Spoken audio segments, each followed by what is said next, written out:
tidak sabar? Dalam arti gini, ada nggak batasan? Bingung saya. Ada batasan nggak? Ada batasan ya? Kurang.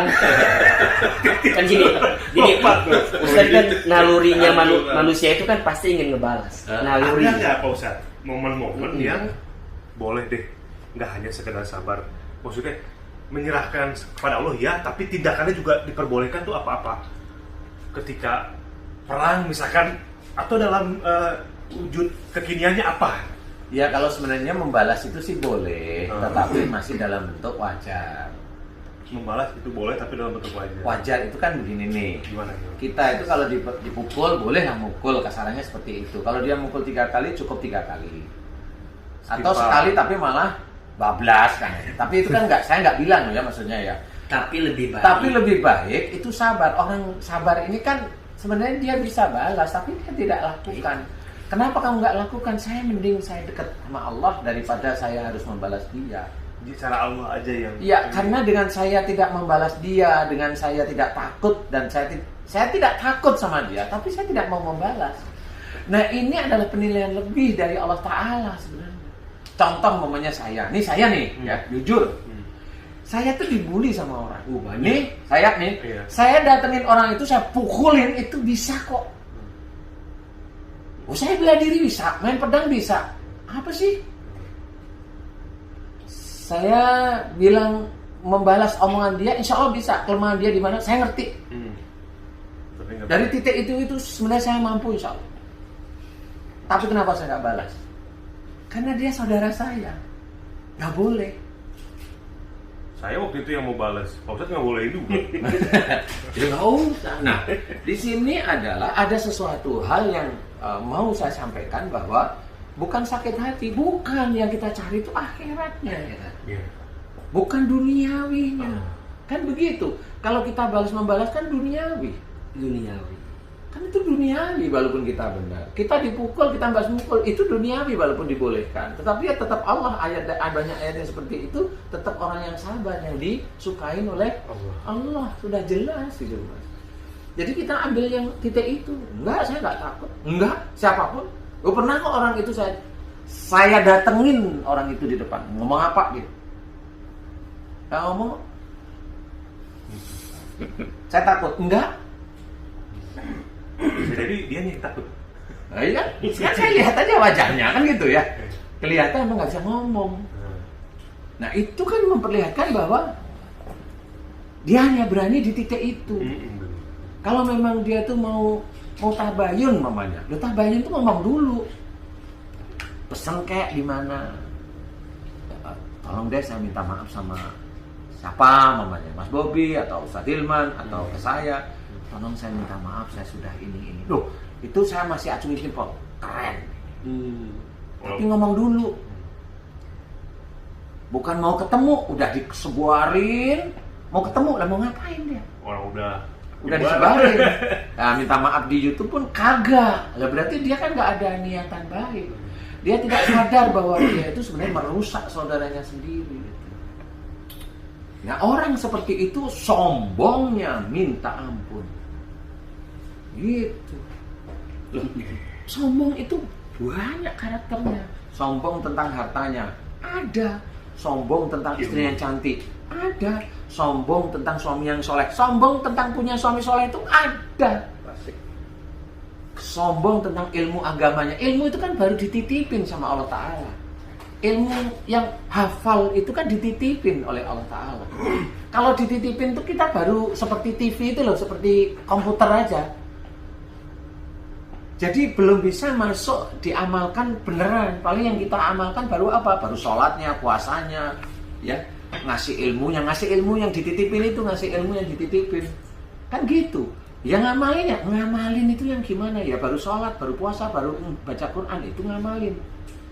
Nah yang ngamalin yang mana? Kita sering istilah dakwah itu malah yang sabar, yang ini jangan emosional. Nggak taunya dia juga emosional. Loh, tapi dia nggak pernah marah kelihatan ya kan, dia diem marahnya. Gua taunya dia diem itu. Tahu-tahu masuk rumah sakit sesek, nah, kan marah disimpan itu. Nah ini orang nggak akan paham, yang paham itu Allah. Makanya diperingatkan melalui musibah-musibah itu. Nah orang-orang itu, orang saudara-saudara kita ini belum paham yang mana sombong. Loh, orang baru dititipin ilmu oleh Allah Ta'ala itu ya namanya dititipin gimana sih? Dititipin harta itu kan baru dititipin. Kenapa harus kita sombongkan? Wong titipan harta ini ujian. Ya, ujian dari Allah Ta'ala. Dititipin istri cantik ujian. Dititipin suami soleh ujian. Itu kan ujian. Dititipin oleh Allah Ta'ala ilmu bisa ngerti agama itu kan ujian ini. Ini harus kita hadapi. Bukan mau kita bangga-banggain sebenarnya. Iya. Mau Pak Ustadz langsung. Kadang-kadang kita namanya manusia nggak sadar ya suami istri gitu. Kadang-kadang istri saya mungkin depan temennya ya ada Pak Ustadz terucap sedikit tentang saya, menceritain saya gitu ya. Itu entah kenapa setelah itu saya nggak tahu nih. Kalau istri itu mungkin membicarakan saya sama teman-temannya. Begitu pulang, yang tadinya kita baik-baik aja tuh ada aja masalah teman. Yang bertolak belakang dengan apa yang istri saya omongin sama teman-teman. Emang begitu. Emang begitu. Saya pun begitu. Saya ngomongin istri begini. Saya ngomongin istri begini. Pulang, saya nggak nemuin istri saya yang saya omongin ke teman-teman saya. Ada aja masalah itu. Ya itu petunjuk dari Allah Ta'ala bahwa nggak perlu ngomongin yang seperti itu. Nah kalau Mas Bobi udah tahu, itulah petunjuk. Itu hidayah untuk melihat bahwa loh, yang saya omongin itu tadi begini, yang diomongin istri saya begini, kok kenyataannya begini. Itu petunjuk. Berarti petunjuk untuk evaluasi atau muhasabah. Berarti besok-besok jangan seperti itu. Yang harus dilakukan sekarang adalah mohon ampun kepada Allah Ta'ala. Kan begitu petunjuk itu. Nah itu mengamalkan namanya. Kontan gitu Pak Ustadz? Iya begitu. Sebenarnya orang itu, Muslim khususnya, dikasih ujian oleh Allah Ta'ala itu kontan. Cuma orang itu Muslim, saya bilang orang Muslim tidak akan pernah bisa menilai bahwa apa yang terjadi di sekitarnya itu ujian. Orang Muslim, orang yang tahu agama itu nggak ngerti kalau di sekitarnya itu ujian. Contoh ngomongnya kita nih Mas Bobi atau saya punya grup nih, grup-grup agama nih. Kan kalau udah ada masalah itu kan agak ada grup ini. Kan gitu nih. Nah ada grup sini, wah jelek-jelekin yang grup sini juga jelek. Akhirnya kan berantem di grup. Kan ada juga orang yang nggak komen di grup tersebut, grup agama tersebut, tiba-tiba keluar. Wah tahunya dia jengkel juga sebenarnya, walaupun nggak komen. Dia keluar. Dia keluar marah. Beberapa hari kemudian baru dia sesak napas, masuk rumah sakit. Loh, ini kan teman satu grup. Loh, ini sama. Kelihatannya sih dia nggak tahu. Oh marah berarti masalah kemarin kita ribut. Nah kalau memang kita itu begitu, ini ujian di grup ini saling hujat. Ini ujian bagi yang mendengar. Panggil, bu jangan berantem toh. Nah itu malah bagus ya, cukup itu kasih tahu. Tapi kalau masih seliuran begitu, udah biarin aja, cengar-cengir aja kita. Ini orang, walaupun ini grup agama kita nih, grup apa namanya? Islami lah, grup Islam ya yang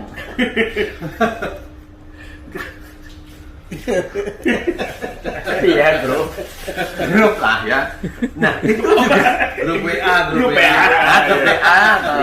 Nah di grup itu sendiri kan sebenarnya alat penguji orang yang ada di grup itu. Nggak tahu orang itu. Nah orang itu kan nggak tahu kalau ini alat pengujinya juga nggak tahu. WhatsApp itu adalah alat penguji orang-orang yang ada di grup aplikasi itu. Iya. Kan nggak tahu, jadi saling hujat, saling ini di grup ini kan jadi lucu. Umpamanya kita sama-sama ngerti agama kan jadi hujat lah, kok jadi lucu sih? Kayaknya kan hebat-hebat ini kayaknya. Loh, kok jadi lucu begini?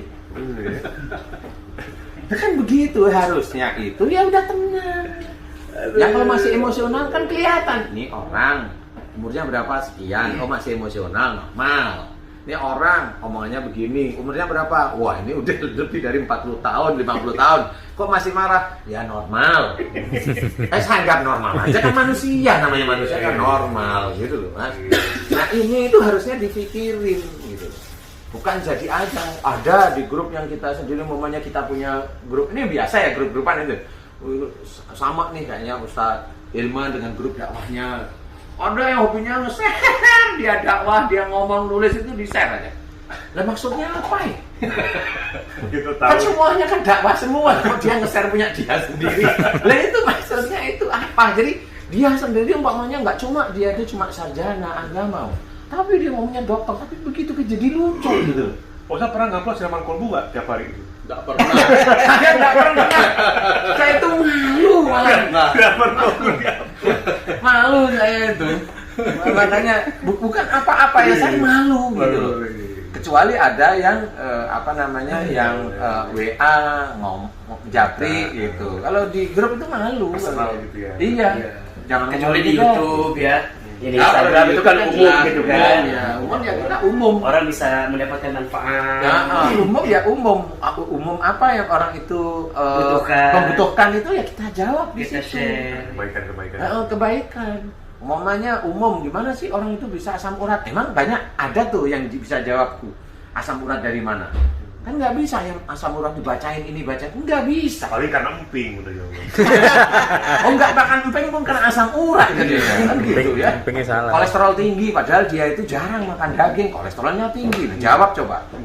Kan susah. Emang emping asam urat ya? Katanya emping sama pohonnya. Itu namanya kelolot.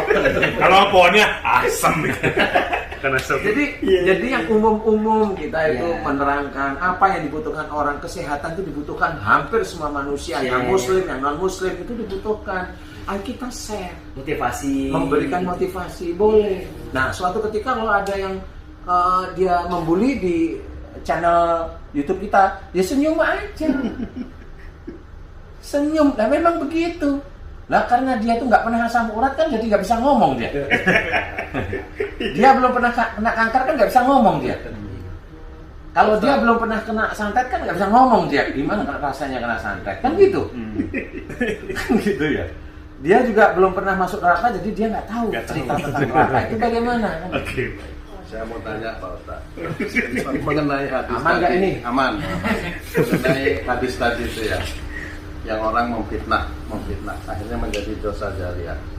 Akhirnya nanti pahalanya orang yang memfitnah itu diberikan kepada orang yang difitnah. Saya agak tergelitik dengan kata-kata hadis tadi itu. Loh, bagaimana orang yang sudah memfitnah orang masih punya amal soleh? Ini gimana sebenarnya? Nah, ini yang harus kita gitu. Emang dia kagak sholat gurunya.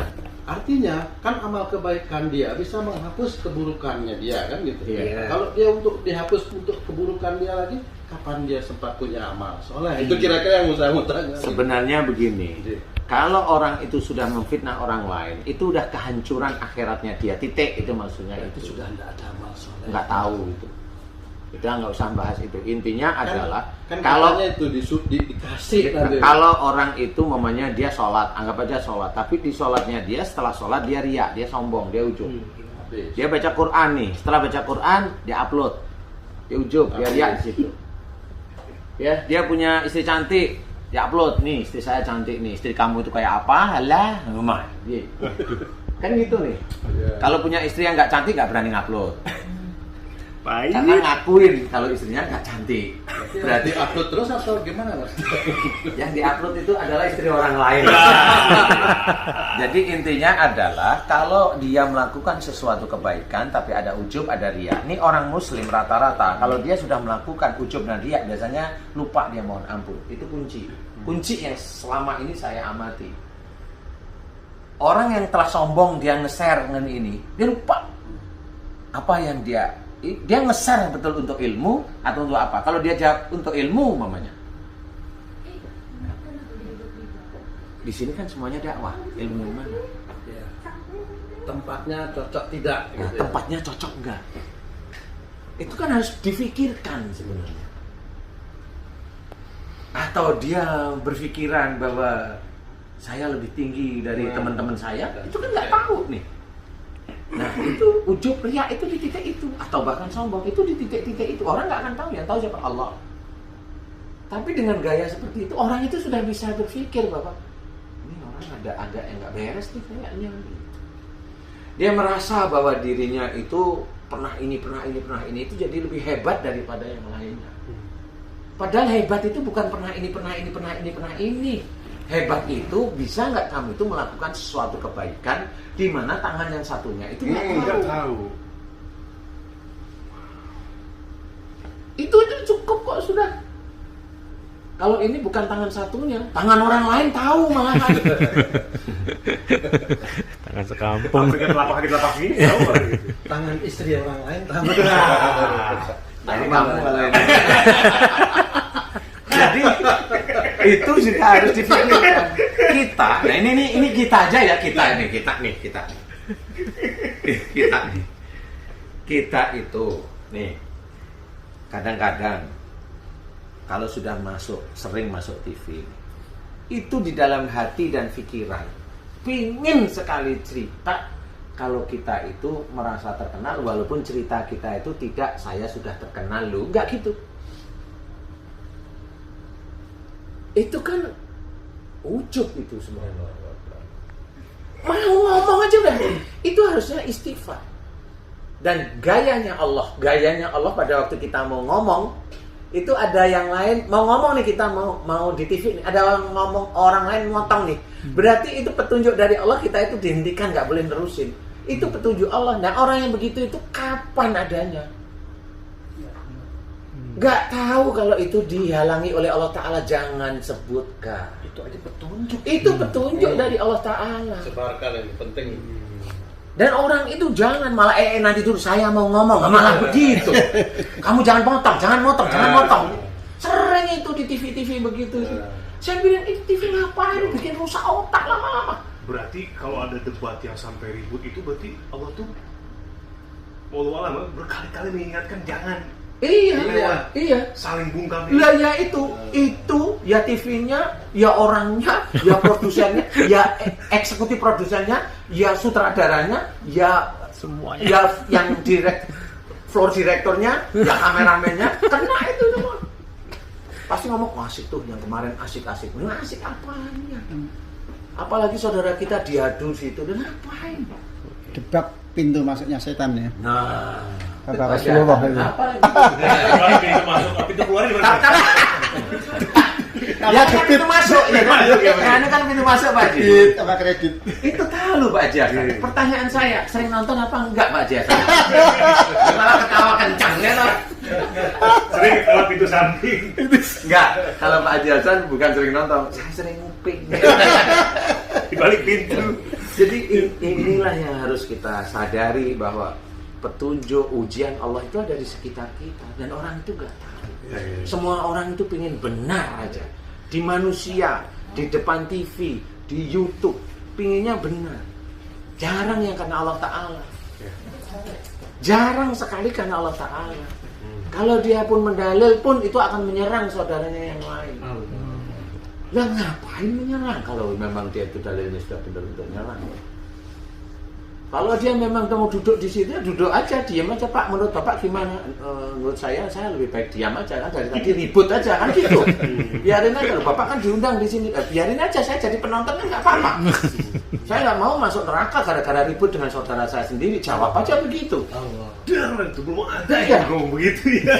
Saya kan takut juga masuk neraka. Iya. Emang antum masuk neraka? Mau? Ya, pasti jawabnya nggak mau. Ngapain debat di sini? Nah ini maksudnya itu mengingatkan. Makanya saling debat dengan satu saudara itu kalau bisa jangan tutupilah aib saudaramu sendiri. Masa kayak makan bangkai saudara? Itu sebenarnya. Iya. Sering. Itulah yang aplikasi mengamalkan ayat demi ayat itu ya begitu. Walaupun dia hebat tapi dia nyerocos ya. Dia kan hanya hafal di sini, aplikasinya nggak ngerti. Dia hanya merasa benar dengan ilmunya. Ilmu itu baru dititipin Allah, belum yang lillahi ta'alanya. Lillahi ta'ala itu banyak hukum yang harus dikerjakan. Menutupi aib saudaranya, tidak mau berantem dengan saudara, kan banyak yang harus dikerjakan. Nah, itulah salah satu yang harus kita ketahui. Jangan sampai kita itu bentrok, apalagi sama seiman. Itu malu lah kita itu ya. Yang paling suka itu dajjal. Iya, makanya saya nggak mau, karena sudah tahu kalau yang begitu-begitu yang suka itu dajjal. Saya nggak mau yang begitu. Kenapa? Ya, saya nggak mau dimasukin anak buahnya dajjal juga. Ya harus dijaga yang begitu-begitu. Ya Allah. Alhamdulillah nih Pak Ustadz. Mudah-mudahan lewat obrolan ini banyak orang bisa memahami arti yang terzolimi dengan yang cari untung dari Kezaliman. dia ingin dizalimi kan Iya, beda ya. itu satu. Kedua, klarifikasi yang tadi seperti apa. Kayak mamanya dia menjalimi dirinya sendiri. Contoh nih, mamanya, Mas Bobi ngapain nge-vlog sama saya, sama monyet mamanya, atau sama kerbau. Nah saya ngomong bahwa saya itu kerbau. Kan biar yang nonton banyak. Tahu nggak kalau pada waktu saya bilang monyet, kerbau, sapi itu, berarti saya itu nyalain Allah sebenarnya itu. Sadar nggak orang yang begitu? Ada yang gitu Pak Ustaz. Nggak tahu juga saya. Saya hanya kesulitan. Kan tanya Pak Ustaz. Ya kan siapa tahu ada, kan nggak tahu. Gampang dipancing. Kayaknya udah larut gitu ya. Memang yang sebelah sana mancingnya luar biasa. Pancing ya. Di sini ada begitu. Jadi nggak boleh juga kita itu mamanya, itu ada bapakmu lewat tuh. Celingak nggak tahu memang ada hewan. Kan nggak boleh juga yang begitu. Walaupun itu bercanda juga Walaupun jangan itu lah ya. bercanda ya nggak boleh yang begitu. Loh berarti dia itu zalim kepada Allah Ta'ala, udah bukan kepada kita lagi. Allah itu pencipta makhluk yang paling sempurna. Masih ada orang saudara-saudara kita itu mulutnya itu nggak pernah dijaga. Kenapa nggak bisa dijaga? Karena dia nggak pernah ngamal-ngamalin yang ada dalam Quran, apa kebesaran Allah, apa kekuasaan Allah. Allah menciptakan seperti apa dengan sempurna.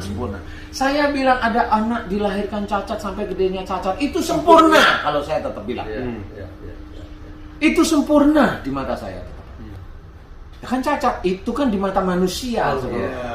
Kamu yang bilang cacat, itu sempurna. Nah, kok bisa Ustaz yang sempurna? Nah, ini baru nih saya ngomong. Karena orang cacat, anak dilahirkan oleh orang tuanya sehingga Allah memberikan cacatnya dari anggota tubuhnya.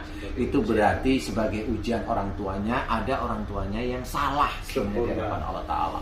Nah, dengan adanya orang tuanya salah, dilahirkan, diizinkan oleh Allah Ta'ala seperti itu, Allah mengingatkan, itu ujianmu karena dulu kamu pernah mendolimi orang tuamu sendiri. Itulah rasa sayangnya Allah terhadap orang tua yang punya anak yang diizinkan oleh Allah Ta'ala cacat. Sempurna kalau saya bilang. Selama dia sabar menerima itu. Selama dia sabar, karena pada waktu dia ngejek orang tuanya juga dia nggak pernah sabar. Berani aja dia. Ini orang nggak pernah dibahas, emang nggak pernah ada yang dibahas. Padahal itu sempurna, saya bilang itu sempurna dari Allah Ta'ala. Kan begitu juga ayat Ustaz. Bisa jadi sesuatu yang kamu anggap buruk di mata Allah itu baik. Dan iya, Yang kamu anggap baik nih, bisa jadi di mata Allah itu buruk. iya, memang harus seperti itu. Makanya dengan seperti itu, kita kalau mau mengamalkan ayat tersebut, nggak boleh menjelekkan makhluk Allah. Apapun ujian, skenario hidup, apapun. Iya, nggak boleh. Terima gitu ya. Terima dengan lapang dada. Nah, kan susah. Apalagi cuma dipotong-potong videonya, disebarin beda. Demam Seminggu. Pokoknya yang ketawanya kenceng ngerasain deh. Biasanya gini loh, yang paling gampang itu sebenarnya petunjuk itu akan diberikan oleh Allah Ta'ala. Salah satunya kita doa di dalam surat Fatihah. Ya betul. Ihdinas siratal mustaqim. Itu sudah jelas Minta petunjuk. sebenarnya setiap kali kita itu di dalam rumah itu petunjuk Allah itu banyak. Walaupun dalam rumah. Dalam rumah itu banyak, kayak Mas Bobi ngomongin istri tentang begini tadi, istri ngomongin Mas Bobi tentang nggak tahunya, itu kan petunjuk sebenarnya. Tapi bagi orang-orang Muslim nggak ngerti. Dia nonton TV, ada sesuatu yang dia itu begini, ya sebenarnya petunjuk di TV itu ada perilakunya dia. Yang dulunya dia itu jarang nonton TV ada yang mirip dengan dia, itu petunjuk, nggak dia lakukan. Nah itu membuang petunjuk dari Allah Ta'ala. Padahal dia itu minta petunjuk oleh kepada Allah, itu minta petunjuk setiap saat, minta petunjuk, dikasih petunjuk jalan dari rumah menuju MNC itu banyak petunjuknya. Sudah di MNC, kita ada di ruangan VIP, ada petunjuknya macam-macam. Udah di VIP, nanti di panggung, ada petunjuknya macam-macam. Ini plastik kebukan petunjuk kok. Petunjuk untuk di mati. Masya Allah. Nah nanti kalau sudah selesai di panggung kita, ada petunjuknya juga. Apakah kita selesai itu dengan bangga atau kita selesai tetap tawadhu, itu petunjuk dari Masya Allah. Nah itu betul, semuanya petunjuk semua. Nah kalau kita memang belum bisa, ya itulah, kita hanya mampu belajar dulu, tapi belum Memahami. Ya, mudah-mudahan kita menjadi orang yang bisa memahami dan Amin. mengamalkan. Amin ya Pak Ustadz. Terima Amin. kasih Amin. Pak penjelasannya, barokallah. Terima kasih bisa jadi pembelajaran untuk kita semua. Amin. Nantikan video-video selanjutnya dengan tema-tema yang lebih dalam lagi. Mudah-mudahan bermanfaat semuanya.